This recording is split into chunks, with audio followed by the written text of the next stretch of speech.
Hi అండి, అందరికీ నమస్కారం అండి. ఫ్రెండ్స్, మనకి ఇప్పుడిప్పుడే మరొక బ్రేకింగ్ న్యూస్ అప్డేట్ అయితే రావడం జరిగిందండి. అది కూడా ఓటమికి భయపడుతున్న అభ్యర్థులు అంటూ మనకు లేటెస్ట్ న్యూస్ వచ్చిందండి. అయితే ఇందుకు సంబంధించిన పూర్తి వివరాలు అయితే తెలుసుకుందామండి. వీడియోని అయితే ఎక్కడ స్కిప్ చేయకుండా చూడండి ఫ్రెండ్స్. వీడియో నచ్చినట్లయితే ఒక లైక్ చేయండి ఫ్రెండ్స్. లైక్ చేయడం వలన మనకు తెలిసిన ఇన్ఫర్మేషన్ మరి కొంతమందికి రీచ్ అయ్యే అవకాశం ఉంటుంది. లేట్ చేయకుండా వివరాల్లోకి వెళ్ళిపోదాం. కూటమి గెలవాలని వైసీపీ అభ్యర్థులు కోరుకుంటున్నారా? బలంగా ఆకాంక్షిస్తున్నారా?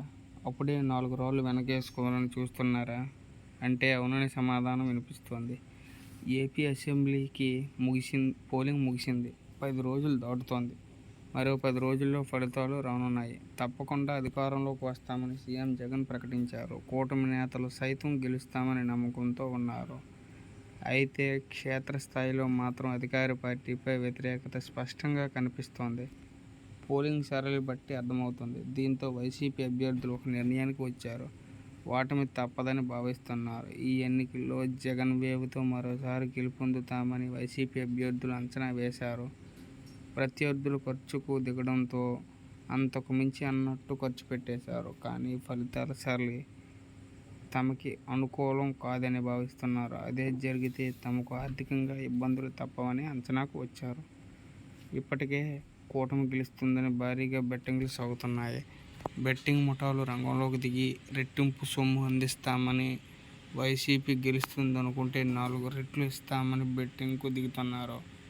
అయితే ఇప్పటికే పోలింగ్ సరళితో ఫలితాలపై క్లారిటీకి వచ్చారు వైసీపీ అభ్యర్థులు. అందుకే ఎన్నికల్లో ఖర్చు పెట్టిన కొంత మొత్తాన్ని అయినా వెనక్కి తెచ్చుకోవాలని భావిస్తున్నారు. అందుకే కూటమి గెలుస్తుందని బెట్టింగ్లు దిగినట్లు తెలుస్తోంది. వైసీపీ అభ్యర్థుల్లో చాలామంది తీవ్ర ఆందోళనతో ఉన్నారు. ఈ పరిస్థితి వస్తుందని తెలిస్తే ముందుగానే తాము పోటీ నుంచి తప్పుకునేవారమని సన్నిహితుల వద్ద చెబుతున్నారు. సీఎం జగన్పై అతి విశ్వాసంతో ఉండిపోయామని, అదే తమ కొంప ముంచిందని అంచనాకు వస్తున్నారు. అందుకే కూటమి గెలుపుపై భారీగా బెట్టింగులకు దిగుతున్నట్లు తెలుస్తుంది.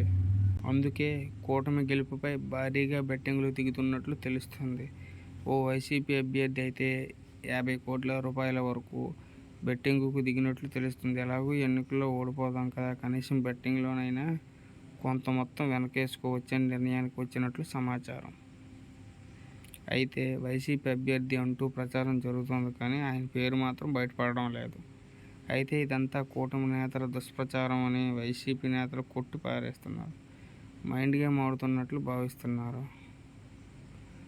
జూన్ 4న వచ్చే ఫలితాల్లో తమదే విజయమని కొందరు వైసీపీ నేతలు విశ్వసిస్తున్నారు.